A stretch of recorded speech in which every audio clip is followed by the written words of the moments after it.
hello. Welcome into another episode of the Dork Side of the Ring. I am Grum, your purveyor of all things dorky in the world of pro wrestling. And today we have a it's a mixed bag of dork side stuff. It's very hard to explain it within the confines of pro wrestling because it really never really did this kind of thing in pro wrestling, and let alone in WWE. But what we're gonna watch today, we're watching when Stone Cold Steve Austin attacked Arn Anderson and urinated on him, and I could not think of anybody better to bring on for such a spectacular water display as the Splash Bros Luncheon. We are joined by Baylyn, Kane, and Skuba. Skuba leaves. I think Skuba may have left during the actual viewing of the segment, so I think Skuba's in the start, but you don't hear him after we watch the segment. So that's that. Baylyn leaves halfway through. It's a good fun. Like, I enjoy this one. Like, if you're expecting the most, if you're expecting, like, you know, prim and proper etiquette of podcasting, this ain't it, bruh. And I love it because this is the whole idea. Is like, this is a conversation between me and my friends that I record. We have fun. We talk about stuff, and we talk about, you know, Chris Benoit a little bit, but we talk about we talk about just pro wrestling.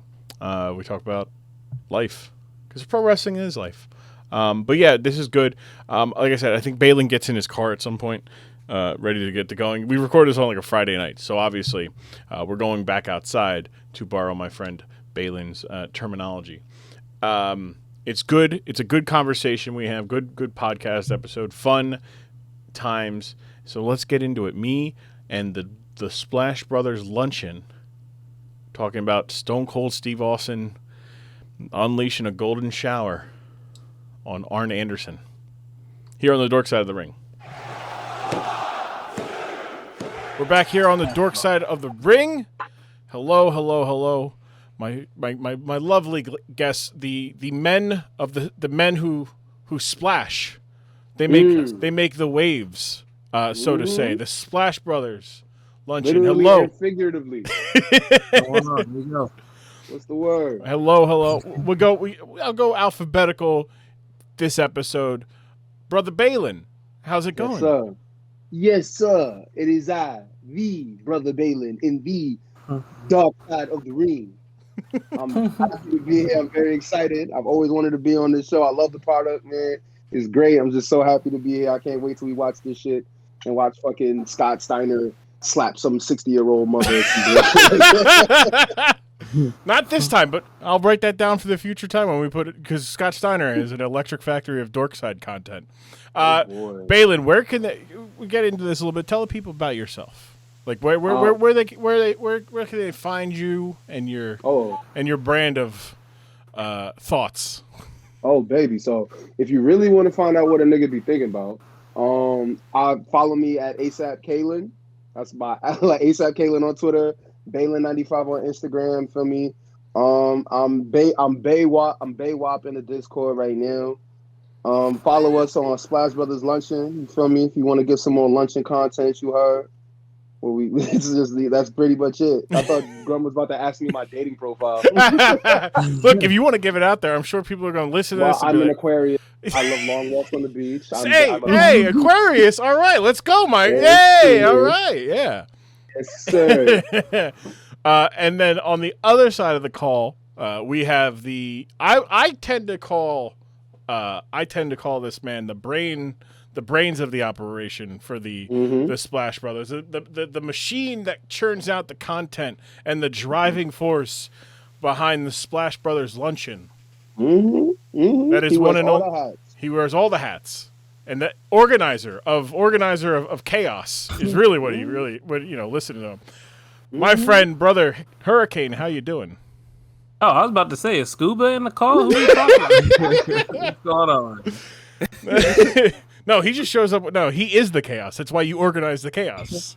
I remember it's a collaborative effort. I appreciate you having us here today. Have How are you? Oh, I am excellent. I am excellent.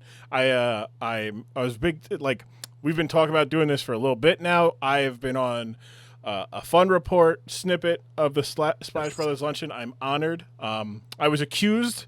I wasn't accused. I shouldn't say. However, I would say that somebody of my likeness was at was in Washington D.C. on a particular day, and that was brought up. Oh boy! Actually, hundreds of people of my likeness, white and bearded, were in Washington D.C. Nordic. it was a huge Nordic event. Yeah. Gaelic. I'm Gaelic. It's a similar difference. But Kane, where can the people find you on social media for your brand of thoughts and whatnot? I don't really tweet much, but you can find me on there, Kane_335. Same thing on Instagram. And like Baylyn said, if you search Splash Brothers Luncheon, like you could just Google search Splash Brothers Luncheon, will pop up. And join us, please. Hell yeah! And see, I was hoping that our third here, who literally just came in the door, would have came in at some point so I could with your consent steal the bit of playing the third. This is the first time we've had three people on, or I've had three people here on the dork side. My God!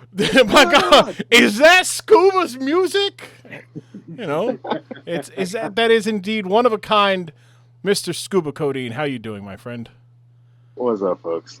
Sorry about that. No, it's all good. Look, hey, you ruined the bit, but you're here at the start, which is even better because that means we get you for maximum time, which means it's great. Skuba, where can the people find? I called you the chaos of the Splash Brothers Luncheon, and really it's most of the times it's your guests like Jim Jam. They really outdo it. They outdo themselves. Skuba, where can the people find you on the socials? You can reach out to me via dated and properly postage stamped letter, carrier pigeon, or message in the bottle. A message in the bottle. That's a good. That's underrated. My preferred methods of contact. Message in the bottle, way to go. And if Skuba sees it, Skuba sees it. No, all right. Yeah. So, I was saying earlier, I was looking forward to this because the three of you, I listen to your guys' podcast, Splash Brothers Luncheon, available on major podcasting platforms. And it is it's just fun, right? The topics are wide ranging. That's how I'll describe it. That's a good way to put it. Wide ranging. It is, I would say, not child friendly. However, neither are we. Just a different brand of adult, very mature. Humor. Yes. But I appreciate you guys coming on. I think this is going to be a lot of fun because the topic we have today is Stone Cold related. Oh boy! And I think all four of us here can agree Stone Cold is top 3 coolest wrestlers of all time. Oh yeah. And having that kind of person does not end up being in too many dorky things because if you're that cool, you can pull anything off. Oh, for sure. He drove a Zamboni into a ring. He got thrown off a bridge. He had a belt that had a smoking skull on it. He had a customized belt that was incredibly edgy. But he was so cool he pulled it off. However, that's what we're talking about. So I think we're all around the same age. I believe late 20s, early 30s. Maybe mid 20s in a particular user's case, but I think we're all around the same age where we grew up. Wrestling was entertaining and still cool to like, even at a young age, because of guys like Stone Cold. I gotta dispute something. We are not. Kane is old as hell. Yeah, Kane 67. Yeah. So Kane was watching Nature Boy Buddy Rogers. I don't even know who that is. He was watching Luthez. Cut the malarkey. Finish. I've had enough of your shenanigans. Finishing a match with a right hand, because that's what was. Kane remembers when rock and roll was too damn loud. Damn, Kane, coming at you. To rock and oh yeah. That's He's what they familiar. say. That's what they say. He's familiar. So, Kane, since the accusing is going towards you, what is your history with professional wrestling?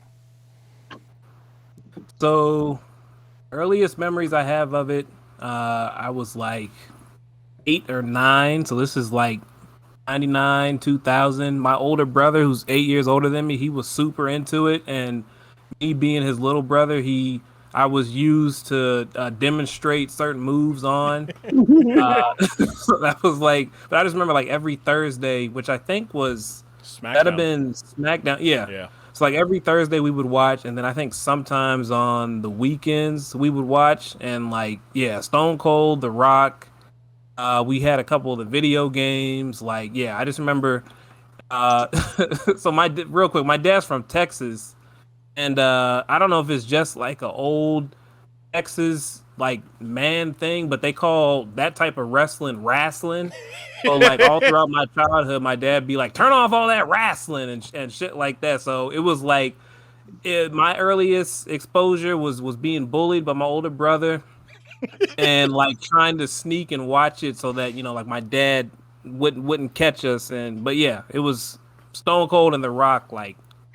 I feel like that is the common. So I'm the older brother, but I bullied my brother. You hit him with all rock bottoms, stunners, pedigrees, all that stuff.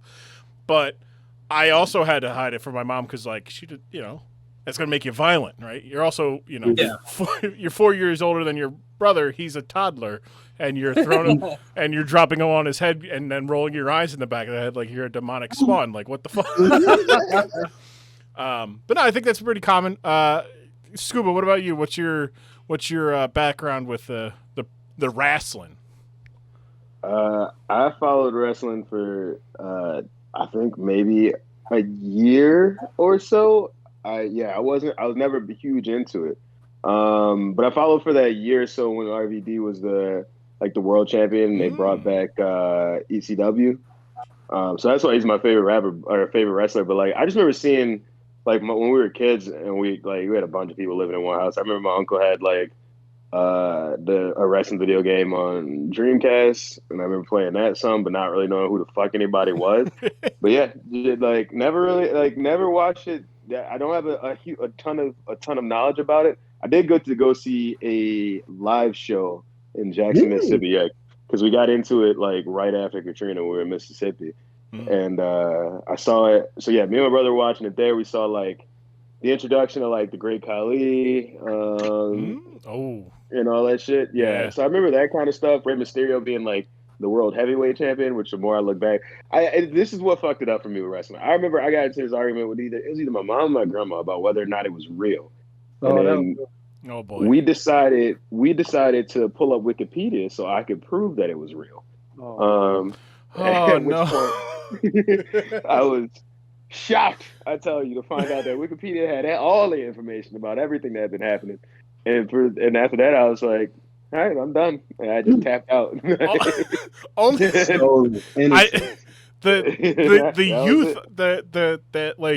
The aging of it, because I remember I went that summer is the summer of RVD where he ended up losing everything because him and Sabu got pulled over for weed on the car. And 4th of July weekend, as they were in Philly for a super show, which meant they were doing a live Raw, but they were recording Smackdown before. So he's in a triple threat match. Him, Edge, and John Cena are in the main event of Monday Night Raw, and I'm going let's go RVD because I'm in Philly, ECW. Yeah. It's cool. It's awesome. He's fun to watch. And then he loses, and I go and find out later, it's because, I'm 13, 14 years old. It's he lost and got arrested this weekend. Oh, that makes sense. Twice. Yeah, but then he goes, he's got ECW the next night live, and they're from Philadelphia, but they're from a ballroom, and he loses the ECW title to Big Show. who gets pelted with fucking trash, and I'm like, Dang. wow, they really said no, you fucked it up. So, but yeah, that's a memorable time. But the idea of losing the naivety of pro wrestling because you Googled Wikipedia, you Googled pro wrestling on Wikipedia, like everybody else, I had to find out that it wasn't 100% legit. Like from my uncle telling me that when I was trying to choke somebody out as a child, where he's like, no, they're not actually trying to choke each other out. They're putting on a show, and I'm like, huh? Yeah, and that's the thing too. And somebody should have definitely told us earlier, because me and my brother used to just be in there doing finish moves on each other. I definitely tombstoned my brother like multiple times before. Like as kids, when I was way bigger than them, it could have easily broke that nigga's neck, and just like nobody said anything. But I was always kind of confused about how certain moves would work, because like I remember trying to Stone Cold Stunner him and him just being like, "Yeah, I don't do anything to me." Yeah, he's like. What? You know? Well, what the fuck? This didn't work. You know what? That's because I'm not Stone Cold. All right, I'll try something. Yeah, I'll try something else. Yeah, so it was like I would do shit like I'd be like halfway through the stunner and I would like jab my arm up so my bicep could like hit him in the bottom of the jaw and like make his teeth snap together. You know, I was like, hey, it's got to be something in here that's giving that knockout effect. And I also could never understand how they could choke slam somebody, because I was like, every time I grab you by your neck and try to pick you up, I'm like, I feel like I'm about to rip your throat out. You know, right? It's like back at like in the 70s and 80s when regular folk tried wrestlers at the bar, they got their ass beat for real, because like they had to people thought it was legit except for those people. Well, I'm gonna try it. Like Cowboy Bill Watts would fire you if you lost a bar fight to somebody who wasn't a wrestler. Because, what? Yeah. So you could have been the champion of Mid-South Wrestling, and if you lost a bar fight to a schmuck, like you got fired. He fired you on the spot if he heard about it. Me. So it's like, no. I'd come back and tell everybody in that bar. Ain't nobody telling about Cowboy nothing. He'd rather you catch an assault charge and potential murder charge than to lose a fight. Baylyn, what's your background with pro wrestling? So, I love wrestling. Jeff Hardy, the Hardy Boys. I love the Hardy Boys. To this day, Jeff Hardy is golden. And like if the race war would have commenced tonight, there's only three white people I would hesitate before I, you know what I'm saying? Tony Hawk, Jeff Hardy, and motherfucking the third one is a toss up. But Jeff Hardy and Tony Hawk, the only two. Like that's how true it is. Like Jeff Hardy. Who's the toss up? I'm gonna. The toss up is between. The toss up is like it's like the white. It's like the white person of the week. You feel me? I'm sitting here going, well, at least I'm in the toss up bracket. Like exactly. Grum is in the toss up era. Niggas is like, yo, my man, you got to take out this. And it's Grum. I'm like, hey, can we really like, you know what I'm saying? He's a minority. You know what I mean? He's a ginger, like he's a, you know what I'm saying? Like, there's not a lot of them. He is in a sense. No, don't do it.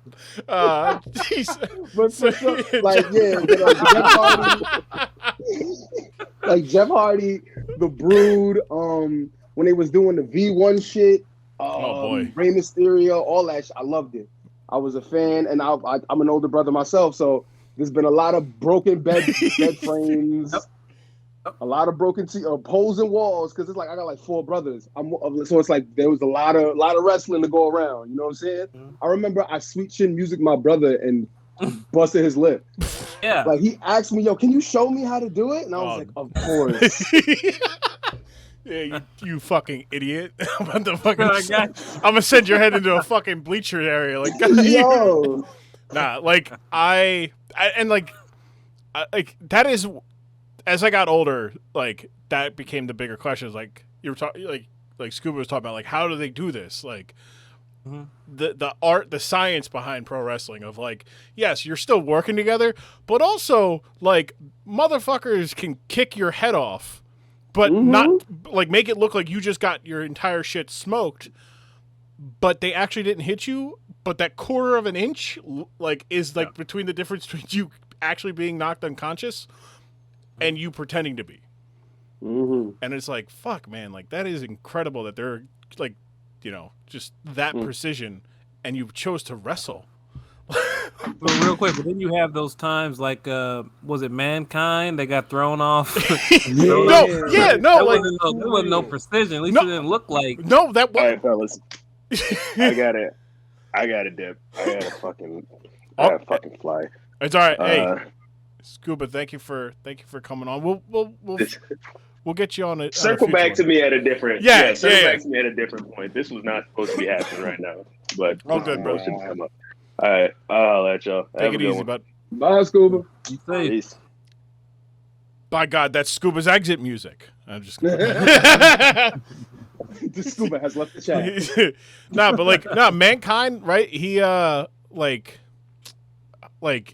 is if you look at that man, and you he had a target to fall on. He was like, I'm hitting this fucking Spanish announce table, and that is 8 feet by 3 feet, so 24 square foot spot off of a 16 foot thing that he's being thrown off of. He's not jumping off of. He's being actually because you got to make it look real, so you got to legitimately throw him.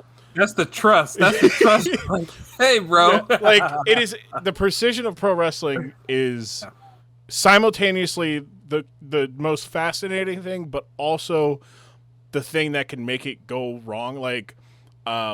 For example, Rey Mysterio has accidentally led to somebody dying in a ring. I'm sorry? Yes. So Rey Mysterio was not working for WWE. He was a free agent. He went to Mexico. He returned to Mexico. Roots wrestled.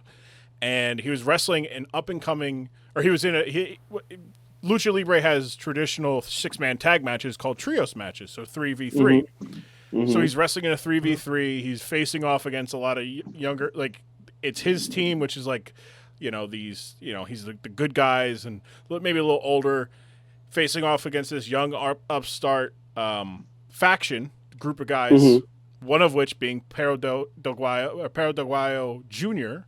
So he's and he takes the 619 gets set up. He normally kicks you in the shin or the knee or whatever, and you flop forward onto the middle rope.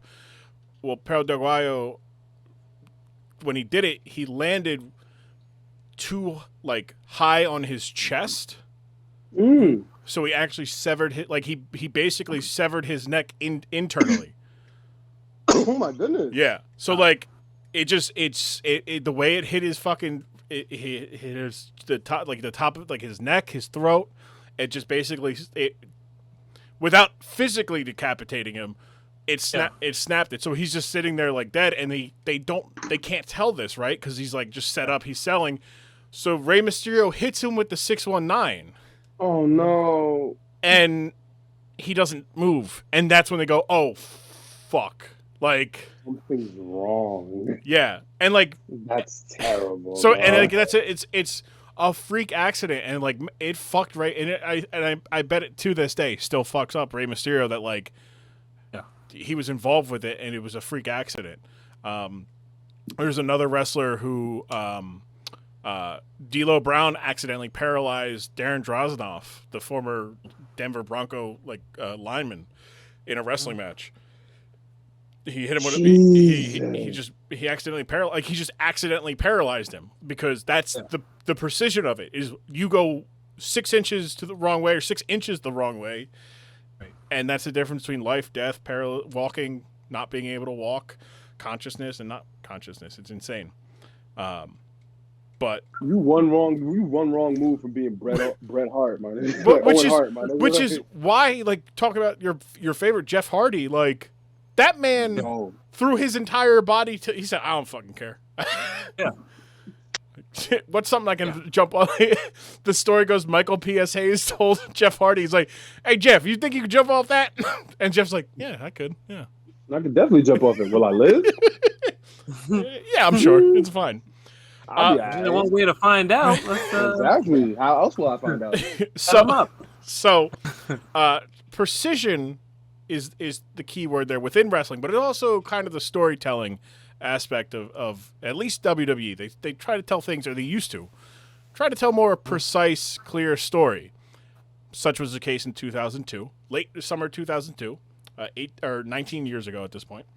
And Stone Cold is on Raw. The bigger thing is Vince McMahon is running SmackDown. Ric Flair is running Raw. They've split the brands because they have an entirely too large a roster because they've basically taken wrestlers from WCW and ECW, and they have their own roster, and they split.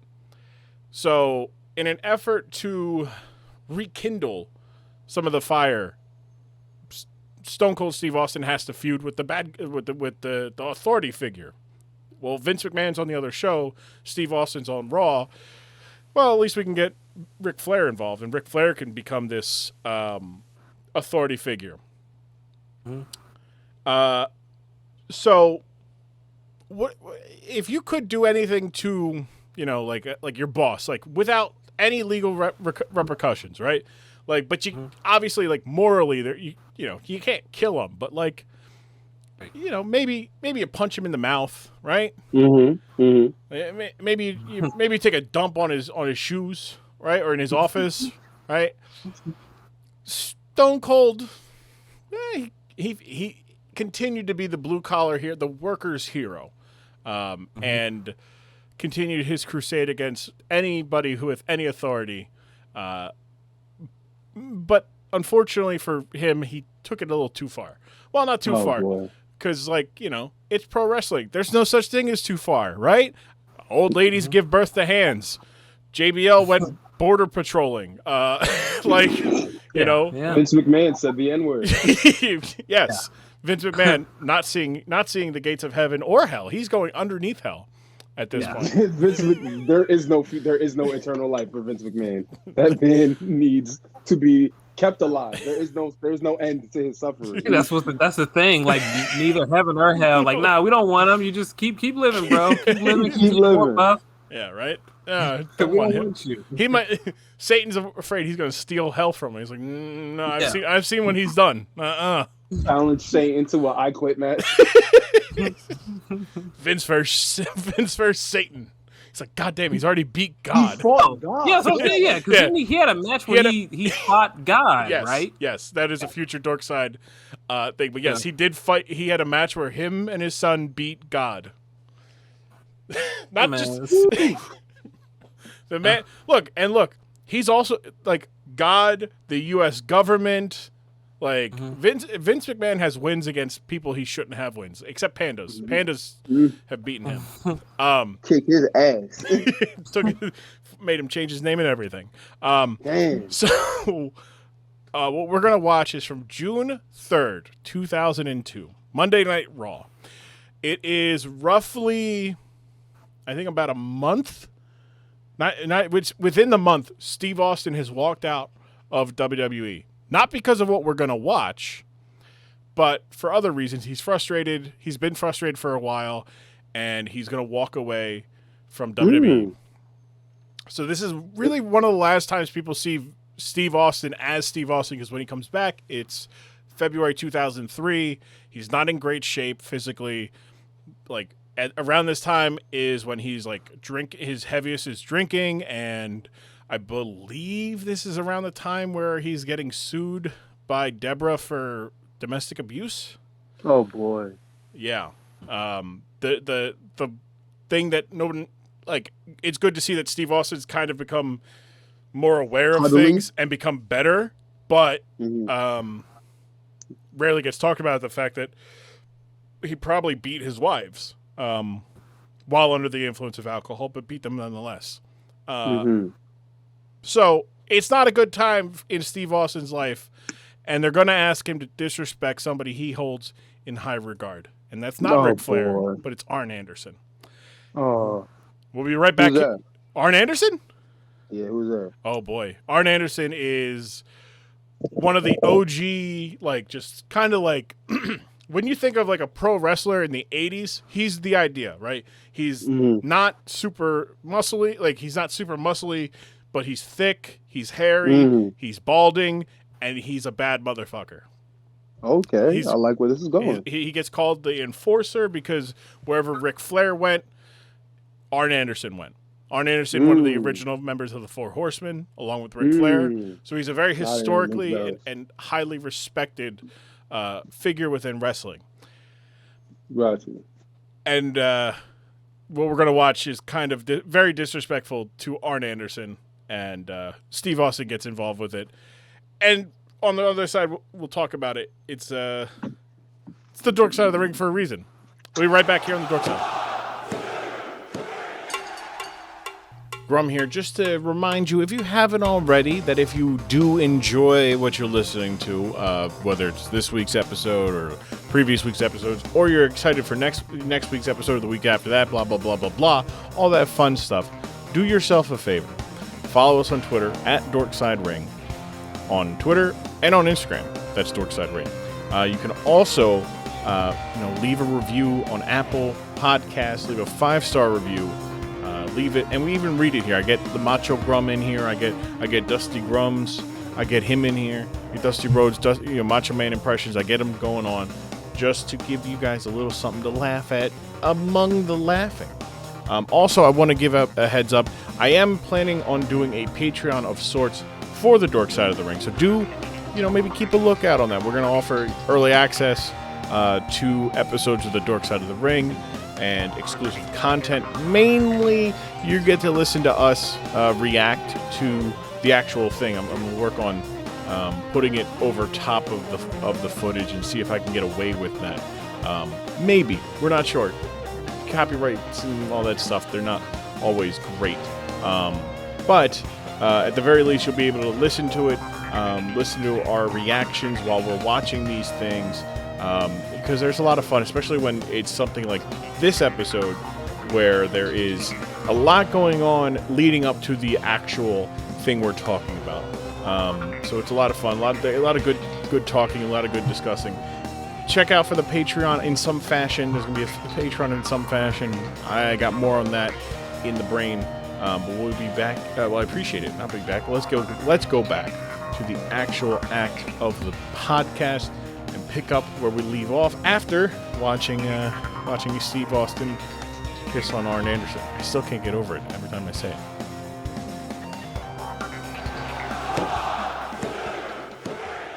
We're back. We just got done watching the segment, which as the listener, you know what the segment was. This is Steve Austin, Stone Cold peeing, urinating on Arn Anderson. Yeah, instant reaction. Instant reaction. Who's got it? You can't go peeing on no man. Yeah, I feel like with the way you set it up, it just made it. Because I was like, how exactly is this gonna? Okay, he beat his ass. Okay, yeah, that's embarrassing. And then, but yeah, with just like everything you said, like leading up to it, like how Austin was feeling, and how he was feeling disrespected. They like made him. It just added to it. It's rough. It's rough. So this was one of the things that, again, it wasn't the thing that led to him leaving. We talked about that while we were watching it. It was the thing that led him to leaving was the fact that they were like, you're just going to lose on TV for no reason, basically. But for like, so this is a highly contested, and I forgot that this happened. Maybe I buried it in my mind as a wrestling fan. Maybe I just it didn't like stand out at the time, but it's probably like in terms of Stone Cold's active career, it might be one of the lowlights. And that's, I mean, he's got a lot of highlights, and there's very little lowlights, especially WWE, but like it's definitely like, if not the lowest light, it is definitely one of the three, because they make him piss on Arn Anderson. Yeah, that's fucking cold, dog. Like, how do you fucking do? Like, imagine you're in the room. Oh boy, Baylyn, we lost. Oh boy. All right. So I'll imagine you're Steve Austin. No, so we'll get Baylyn back. Yeah. But so Baylyn couldn't believe it. Baylyn couldn't believe it, and it was disgusted. Oh. Baylyn doing his best Jim Jam impression. But like what I was thinking too was like, of course, that type of sport, you're using your body, and I feel like there's gonna be times, or like your full like your value is your body. So I mean, there's definitely gonna be times where you feel like a prostitute just because like okay, you have to come to grips with it. Like you don't feel like you're thinking of I'm hurt. You guys know I'm hurt. You still making me go out there, but especially. And I'm just wondering, like, if he had a lower moment, or if he had, a moment where he felt more like, because like you said, this is like some dude that he looked up to. Mm-hmm. I don't know Arn Anderson, but obviously you do, and you're saying he was like a pillar in the '80s, and it's like just one thing after the other, Like I get it, like I get him, like wanting to leave. This, Yeah. I know it's gonna be this emotional of an episode, Graham. What's going on, man? Hell yeah, man. We're talking about motherfucking Eddie Guerrero doing drugs, the horrible man that shall not be named, Christopher. You feel me? Topher Benny? Topher Benny? Yes, Topher Benny. Look, like it's the dork side, right? This is the thing, like, yeah. When I said it, like when I was trying to like figure out like what we're gonna watch, like do we just watch him pissing on him, or like I'm like let's have some context here. Like Ric Flair's the bad guy in this story. He's the guy who put Steve Austin on the bench. Right? We were talking about they loved trying to 2002 WWE wanted to incorporate as much sports as they could to draw in the mainstream and be attractive to the mainstream and the casuals. Ric Flair's the bad guy. Chris Benoit, who had broken his neck a year before wrestling, he broke his neck wrestling Steve Austin, and like he talks about it in the promo. He's like, I broke my neck. You broke my neck. And you thought I was going to help you. And Eddie Guerrero was talking about like losing his world title or losing his Intercontinental title, and how that felt like he lost his manhood. And then he frog splashed Steve Austin, and he felt his Latino heat again. So, but like hey, raza. That's the first thing talked about. Yeah, like these are the bad guys in this story. They're the bad, like these are the antagonists to the guy everybody loves, which is Stone Cold. This is one of those like, and you could even hear the commentary. Like they're like Jerry the King Lawler is laughing at it, and he's incredulously laughing. And Jim Ross is like not shitting on it. Like Jim Ross is just like, it's like, well, that like Austin given just urinated on Arn Anderson. It's like, no, we see that his white shirt is now part yellow. Yeah, you see, you understand. He said nature was calling. I wonder, Grum, do you have an answer to this? Like, so did everyone, like, obviously Arn knew and Stone Cold knew, but does everyone else always know what's going on? Like, did Eddie Guerrero and Ric Flair and the announcers, did they know that he was gonna pee on them, or were they surprised? So it depends. So Arn Anderson has a podcast called The Arn Show. It changed format, like the formatting of it changed a little bit ago, but the idea of it. He used to be where he answers questions he does like a Q&A every couple episodes, and they asked him about this, and he's like, look, everybody's involved in like Eddie Guerrero doesn't have like legs to stand on. He literally just came back like 2 months earlier from after being fired for like drunk driving and like failing drug tests. I think he failed drug tests. Or around this time, he was getting addicted to painkillers. Chris Benoit is, just coming off a broken neck. Like his return was the week before. He's out. He's got to prove his spot. Ric Flair doesn't want to retire. Doesn't have anywhere else to go. Likes being Ric Flair, but he's also in this weird like headspace.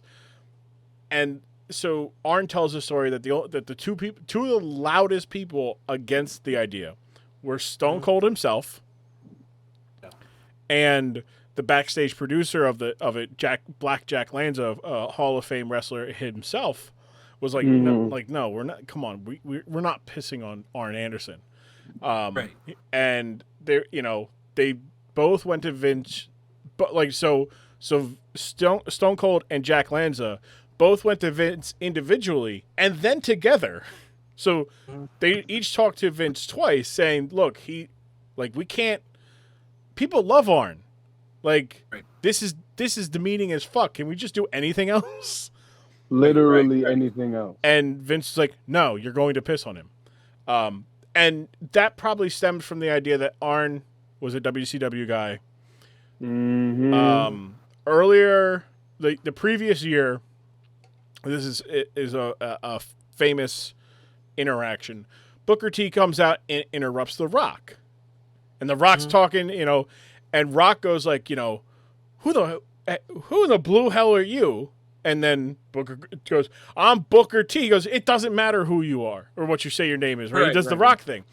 But people are like, "Wow, that's fucked up to do it to the reigning WCW World Champion. Like, that's the guy with a belt, with a big gold belt around his shoulder right now. And you're going to say, who the hell are you?"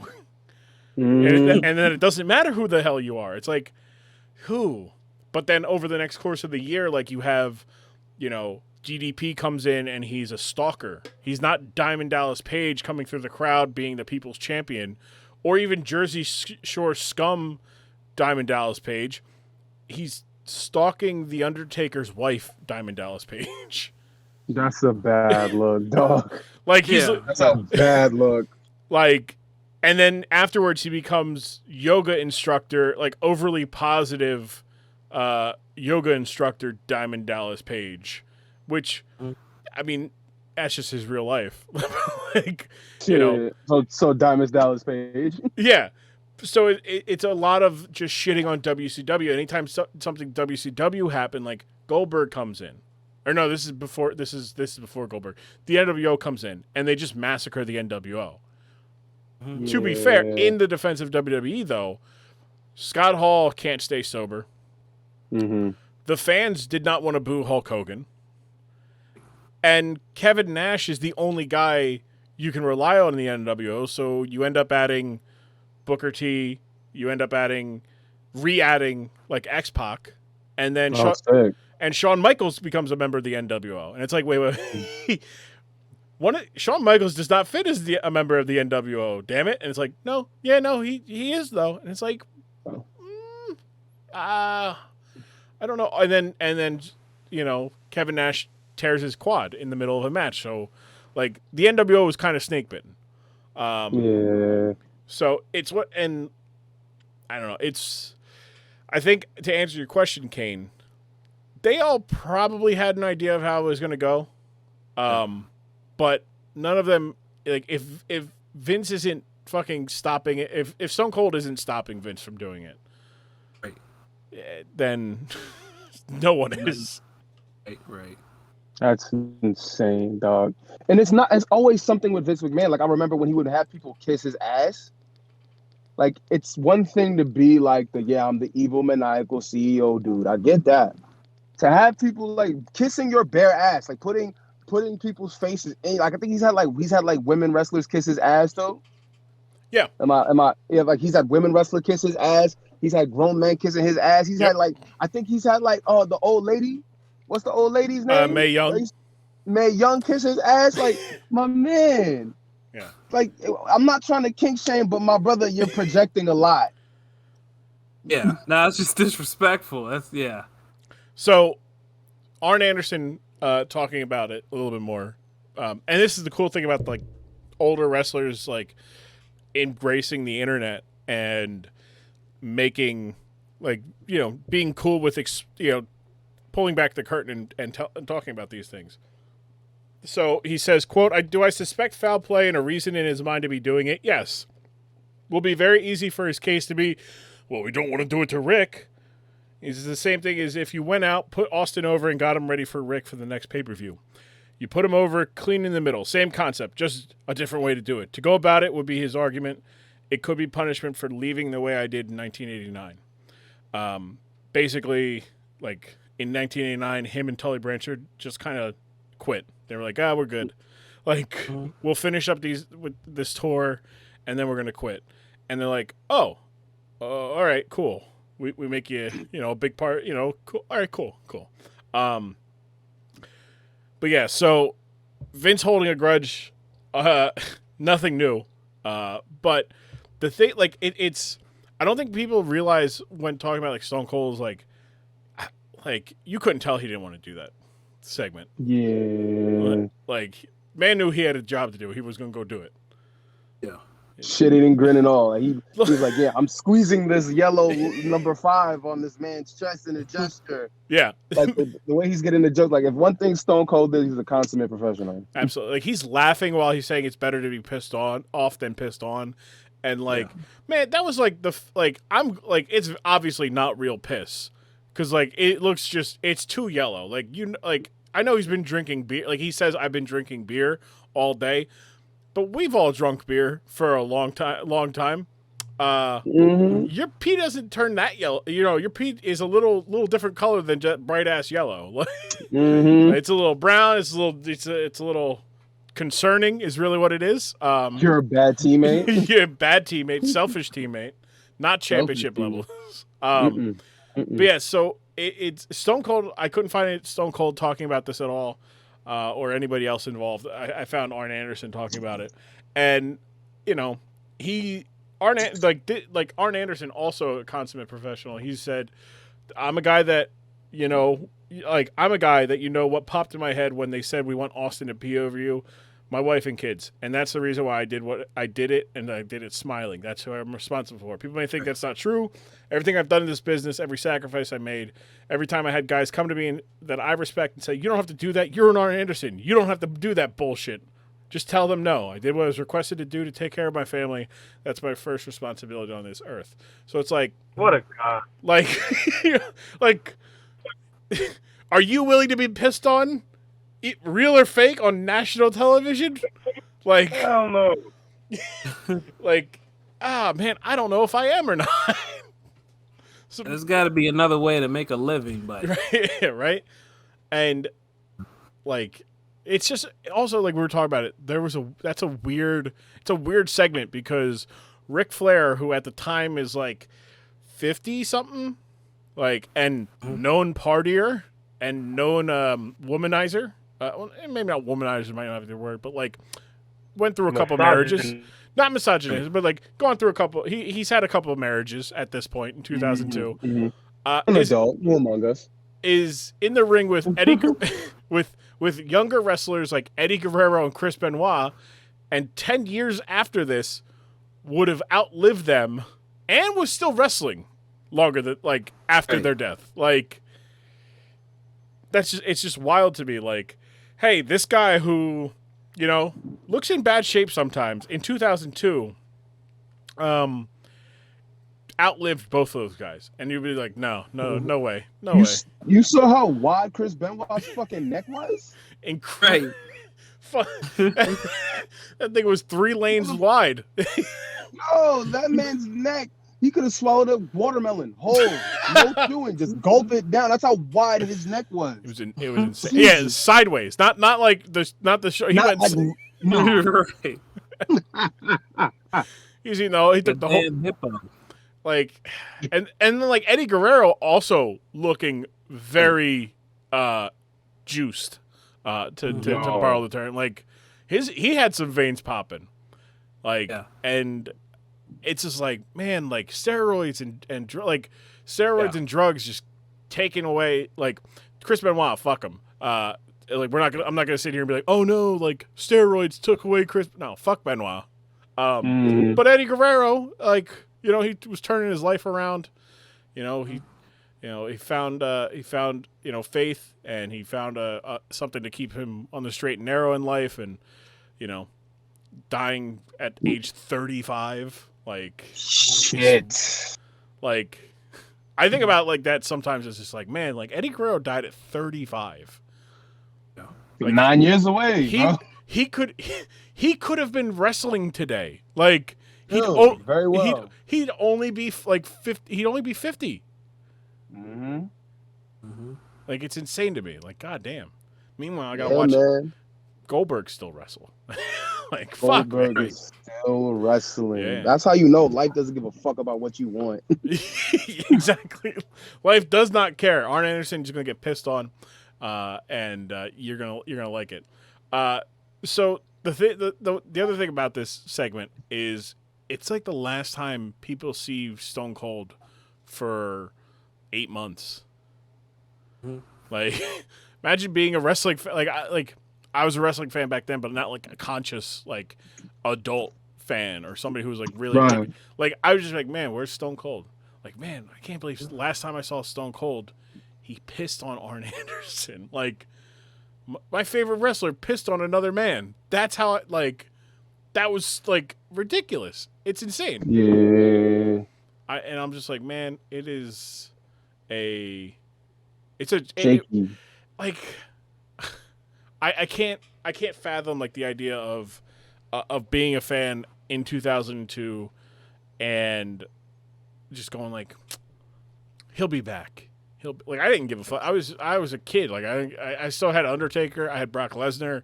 I had Triple H. I had Booker T. Like I had these guys that I was fine with, but like an adult who's like, I'm only watching to see Steve Austin beat somebody up. Right. You got Steve Austin pissing on somebody instead. Like, what a fucking jib. I mean, sure, you got him to wrestle later in the night, but like, he's pissing on a man, and like, that's a far cry from Zamboni driving, beer truck spraying. Swilling. Like, he's like, I'm gonna piss on you. Like, piss on you. Yes, I do. This is 2 years before that case. 2002, right? Yeah, 2002. This is 2 years before the case. I think Chappelle's show was 2003. So, like, talk about being a fucking pioneer. Yeah. Man, Vince McMahon had his ears in the street, not on the street. In the street. Not to it. He had in it. In the mud. He's like, no, listen, piss is gonna be in. We're gonna get in front of piss. I'm telling you. He was about. That's something, we're gonna want to get ahead on this, boys. Just like, wait. So what do you mean we want to get ahead? What are you talking about? And then like and it's funny too. You see the picture of Vince McMahon hanging out with going to a Dave Chappelle show. Are you serious? Nah, he legitimately went to a Dave Chappelle show. Nice. It is like where did you get the idea from? No, this is like no 2021 Dave Chappelle stand up. Okay. Like modern day. Okay. There's a picture of him with Dave Chappelle, and Vince McMahon looks incredibly rough. But he's obviously he's 80 years old and filled with something that just makes your morals be completely purchasable. Oh my god! Sin. He's filled with sin. Like and Vince, evil. Yeah, like Vince McMahon.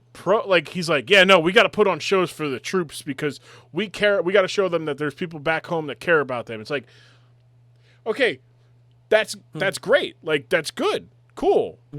But also, Vince, like, what about the people back home that like don't see anything that you see, like you put on your television show is giving a fuck about? Like anything about them? Nah, fuck them. Like they don't get us good PR. It's like, oh, okay. Like I can't, like, I sit here and I'm like looking at this like like the transcription of like Arn Anderson like talking about it and whatnot, and he's just like, yeah, no, I have a job to do. I got to feed my family. I want to feed my family. Like he could like. He probably could have left and done anything else and fed his family, but he's like, this is the best way. But like, I can't imagine like justifying that to myself and then continuing to work for the same guy for like 16 more years. Shitting me, dog. Like, man pissed on you within the first, like made you get pissed on, and you're like, yeah, I'll still work here for 18 years. Like, I don't know, man. It's like, what's your soul worth? What's your life right? worth? Like I was gonna say, like that was a question I had. Like, how much to be fake pissed on, like, is worth it to you? Like an annual number. Like, I would say, I got to be like $500K for me to get. That's what I'm saying. Yeah, I mean, there's a number for fake piss. There's a number, but yeah, like that. Yeah. Yeah, I'm not saying no. Like there's not a number for real piss. Like like maybe some other members of the luncheon would say, on television, national television, one time, and it's a year. It just makes me think of the Chappelle had a joke where he was like, would you rather go to prison or get pissed on? It was, it's funny because it was because it relates to the R. Kelly thing. Yeah. And, I think it was like the whole how old is 15 really? Really? Piss right up. Jesus fucking Christ. Yeah, that's No, and it's pretty work. And the fact that this is like, it's wild that you brought up like this, like that was a full year, but like people would say Vince McMahon's not hip to culture, like he's lost. He doesn't have a hand in culture and knows what's going on in the mainstream, but it's because he's too far ahead. Like he's already thinking about hey man, that R. Kelly stuff's going to come out soon. We got to get ahead of it. We have to have our own guy piss on somebody. It's like, wait, what? Who is the equivalent to who is our R. Kelly? The streets are talking. The streets are talking. This is Austin. I need you to piss on Arn Anderson. And like I don't know if like the piss is like that promo escalates like to a very, very quickly. Where it's just like a standard wrestling thing. And then he's like, Nature Boy, what's that? Do you like nature? Do you like boys? Don't answer that. You don't have to answer that. Wait, what did you like, excuse me, Steve? What the fuck did you just say? Did you just imply that, Ric Flair might like boys? Like also, is it like the illegal liking boys? Or is it the like in 2002 frowned upon, got to keep that in the closet type of liking boys? Because oh boy, what a time. That's a big distinction even in 2002. And then just was rubbing Chris Benoit's shoulders a little extra lovingly. Not saying Held not judging one way or the other, but I don't know. Held that man's hand for an awful long time. Yeah.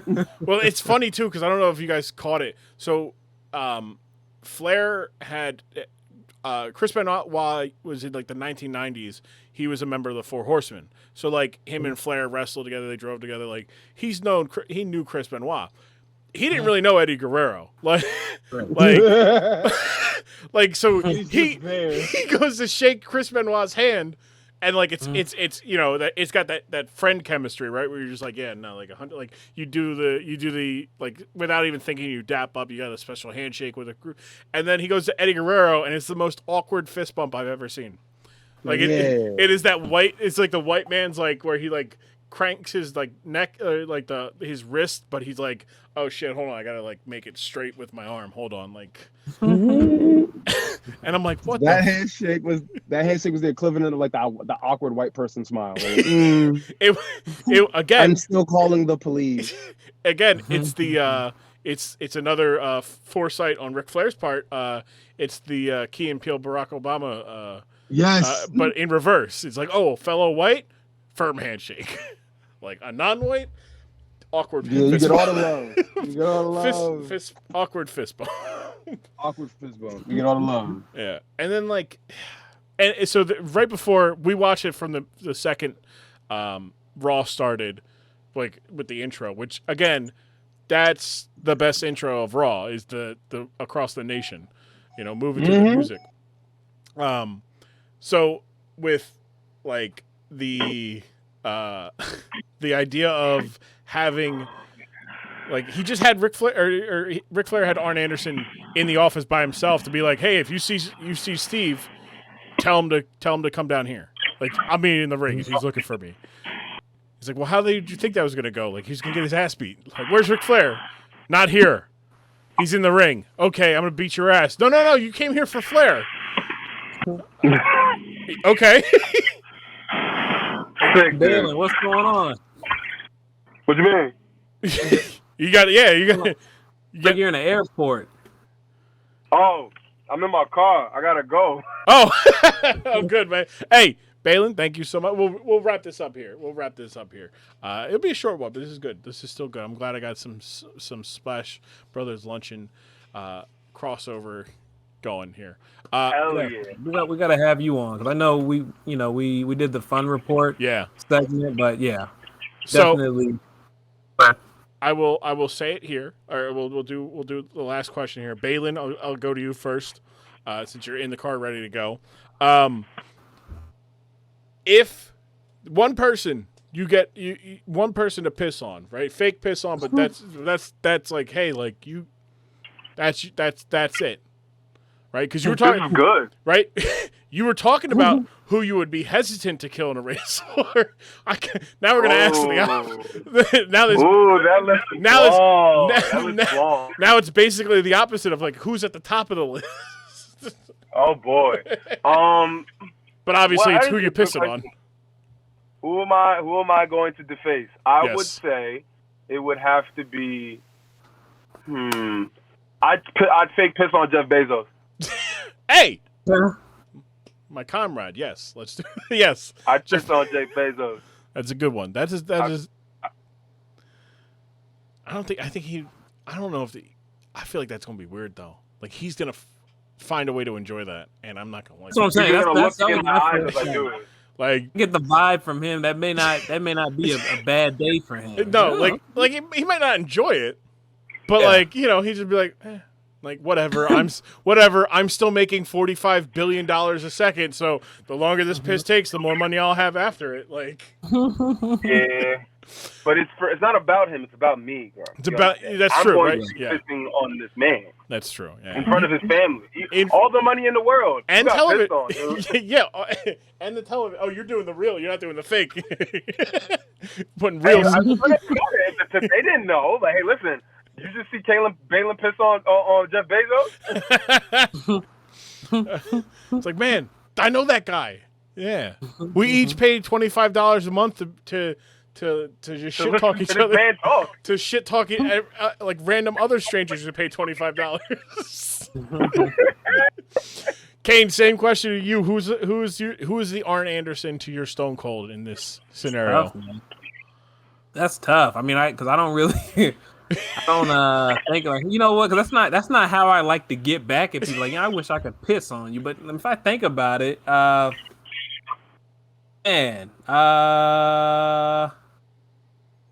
that's tough, man. That's tough. It's like ultimate disrespect. You know what? How about I'll pee on Jeff Bezos after Baylyn? How about that? We'll make a Jeff Bezos, Brothers. I stole, you heard? Get like an Eiffel Tower, golden shower situation. Splash, It's the Splash Brothers Jeff Bezos crossover we never knew we were going to get. Exactly. Coming to you live on Amazon Prime. Yeah, no, I feel like the pissing on is like, well, I don't like. There's the people who like jump to your mind of like, no, I'd rather just like, you know, not have them exist anymore. Like I'd so it's like, all right, well, what's the next level down of like, I just want to embarrass and like somebody, and I'm sitting there, I'm like, I'd probably piss on like Clay Travis, right? Like that's somebody to like just embarrass and demean. I feel like I know an abhorrent human being. Correct. Yeah. So it's like not a good. It's obviously I'm not pissing on good people. Like, right. I'm not going like, hey, you're a good person. You donate to good charities. You know, you stand up for the rights of others. Can you lay down here and piss on so I can piss on you? like so I can embarrass you in front of your family? Like, no. Try not to blink. Yeah. Mother Teresa, I'm going to pee on you. Mother Teresa, poor MT. Jeez. All right, well, thank you guys for coming on. Baylyn. Yeah, man. Thank you. Remind the people, Baylyn, where they can find you. Follow me on Twitter at ASAP Baylyn, on Instagram at Baylyn95. You can catch me at your local bodega selling spice weed to NYU graduate students, you feel me? Follow the Splash Brothers Luncheon podcast on Twitter. Find us on any downloadable content, you feel me? Any streaming platforms you heard. I'ma holla at y'all niggas. Y'all stay safe. Peace. Take it easy there, Baylyn. He's like, I'm out. I'm trying to get. I got places to be. Nah. It sounded like he got him and Skuba both sound like they had planes to fly. I was like, what the? How hard is that wind blowing, brother? It's not the wind that's blowing. It's the loud that's blowing. Right. Damn. Yeah. No, but Hey, look, now it's just me and you. Look, you can say whatever you want. I can take it out. I'll just be like, no, it's going to stay between. It's wink, wink. Definitely staying in. If I had a camera, I'd do wink, wink into the camera for the audience. Right. No, Hurricane, where can the people find you on the internets?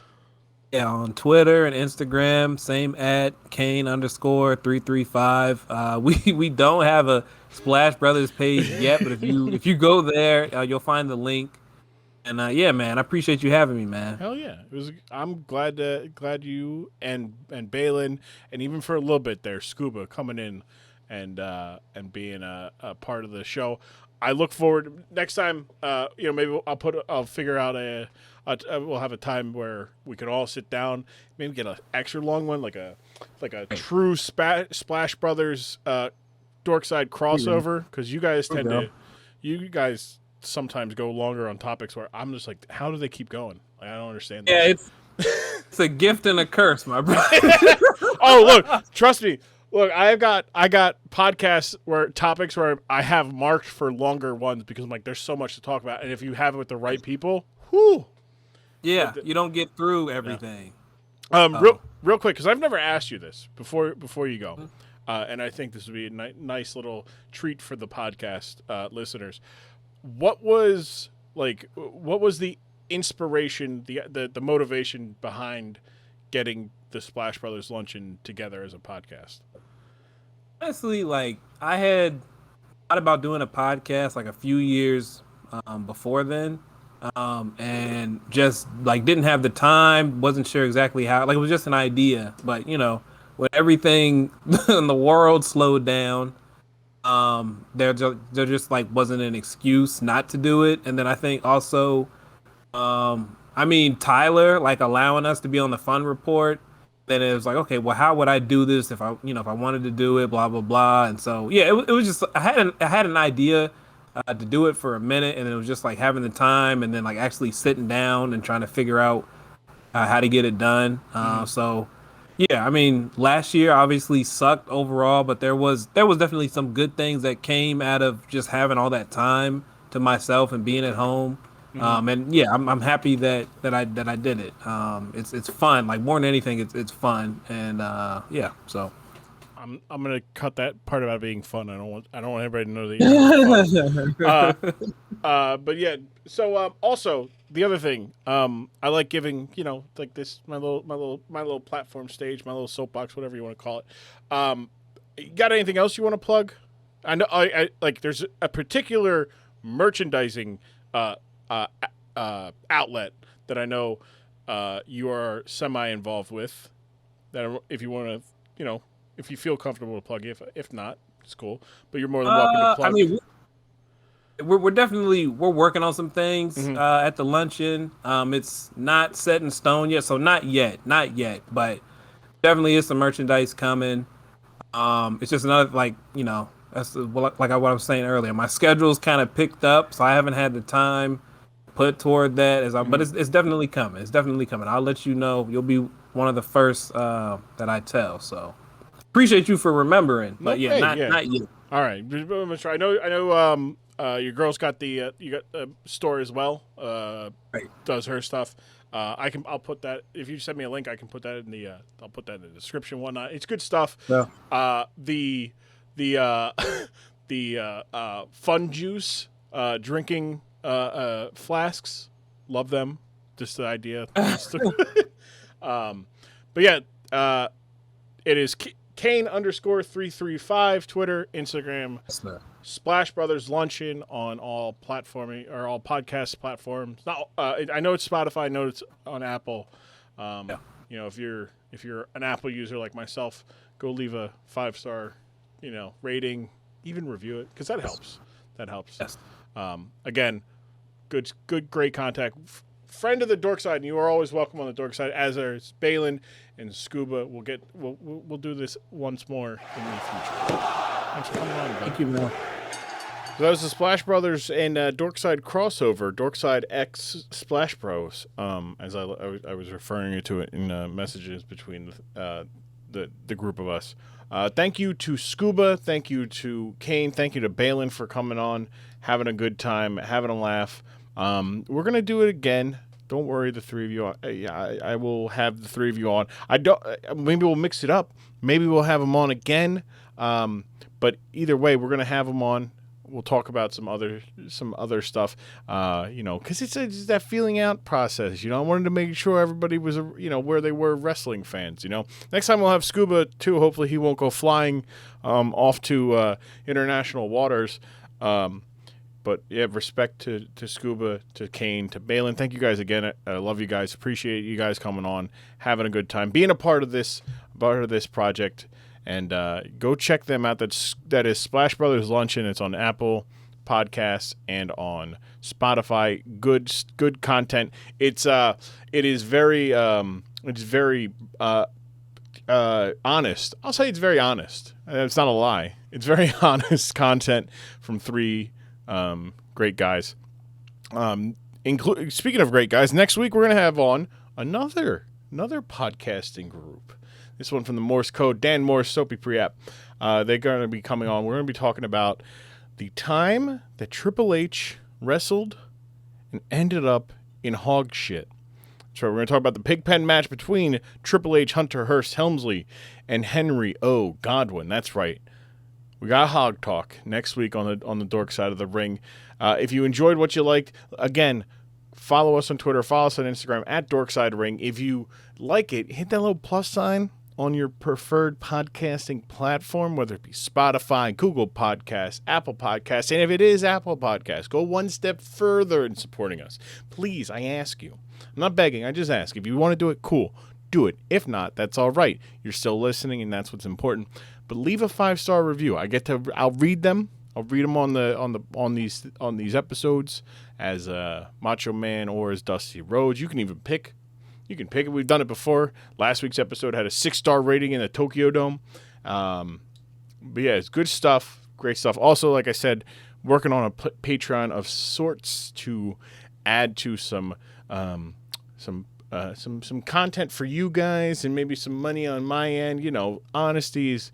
Money, unfortunately, makes the world survivable right now. We don't even make it go round. It makes it survivable. So if you can and you want to, there will be ways to do this. If you want to, I'm also, as I record this, still on Twitch. They have not banned me yet. Twitch.tv/tgrum. I don't know why they would ban me, but hey, I stream a couple times a week, so you can find me there. You can find me on Twitter and Instagram at IamGrum. That's 2 M's, GRUMM. Appreciate it. I will see you guys next week. We will be talking about the Pigpen match from In Your House 3. I think it was 3. 1995. It is Hunter Hearst Helmsley versus Henry O. Godwinn. It is a good time. Myself, Dan Morse, and Soapy Pre-App having a good time. I'll see you guys here on the Dork Side of the Ring where we have fun. Thank you for visiting me. And remember, wrestling's a lot more fun when no one's taking it that serious. Love you guys. I'll see you next week. Mwah!